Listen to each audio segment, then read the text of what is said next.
મિત્રો ચેતર વસાવાના કેસમાં આપણને એક નવી અપડેટ મળી છે। તો મિત્રો ચેતર વસાવા આજ રોજ જેલની અંદરથી બહાર આવવાના હતા, પરંતુ જે સરકાર પક્ષના વકીલ હતા એના દ્વારા ચેતર વસાવાને વધુમાં વધુ સજા થાય એના માટે દલીલો કરવામાં આવી હતી। તો નમસ્કાર મિત્રો, આજના ફરી એક નવા વિડીયોમાં આપનું સ્વાગત છે। હું છું તમારો દોસ્ત નિલેશ બિલ। તો મિત્રો ચેતર વસાવા જે ડેડિયાપાડાના જે ધારાસભ્ય છે એ ફિલહાલ જેલના હવાલે છે।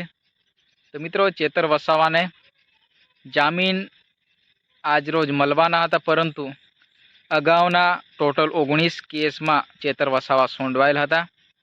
તો એને લઈ જે સરકાર પક્ષના વકીલ છે એના દ્વારા ચેતર વસાવા પર વધુમાં વધુ કાર્યવાહી થાય એ માટેની દલીલો કરવામાં આવી। તો એને લઈ ચેતર વસાવા જેલની અંદરથી બહાર આવ્યા નથી।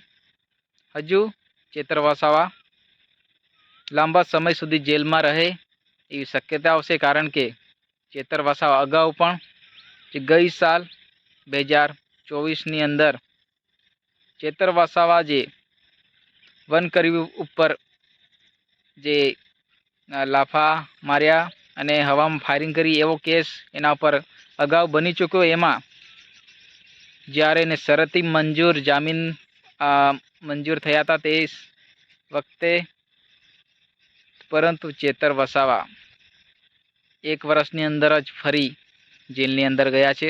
તે વખતે ચેતર વસાવાને જામીન મંજૂર જે મળ્યા હતા એ શરતી જામીન હતા કે 1 વર્ષની અંદર કોઈ પણ પ્રકારનો ગુનો ના કરે, પરંતુ ચેતર વસાવા ફરી એક વિવાદમાં આવ્યા અને જેલના હવાલે ગયા છે।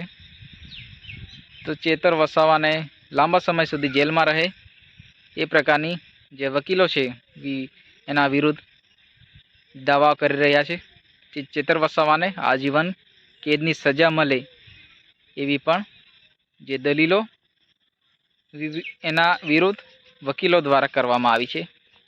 તો ચેતર વસાવા આજે છૂટવાના હતા, પરંતુ આજ રોજ ચેતર વસાવા છૂટી શક્યા નથી।